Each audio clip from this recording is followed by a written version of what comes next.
নি osteo arthritis হলে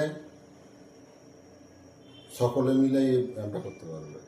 হাঁটুতে স্টিফনেস, ব্যথা বা হাড় ক্ষয়ে যাচ্ছে, হাড়ের কোয়াড্রাসেপ মাসেল উইক হয়ে গেছে, ভালো হাঁটা চলা করতে পারবেন, তাহলে এই ব্যায়ামটা ঘরে বসে একটা ফর্ম নেবেন, রুলার নিয়ে ঠিক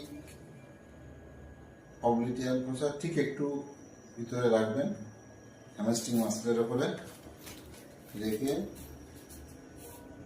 চাপ দাও, চাপ চাপ হিপে চাপ পড়ছে, কোয়াড্রাসেপ মাসেল, কোয়াড্রাসেপ মাসেল।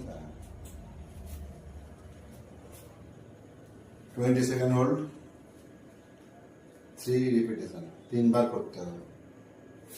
শ্বাস প্রশ্বাস স্বাভাবিক, ছেড়ে দাও, আরেকবার দেখিয়ে দাও, এটা চাপতে হবে। ঠিক আছে, তাহলে কোয়াড্রাসেপ মাসেলটা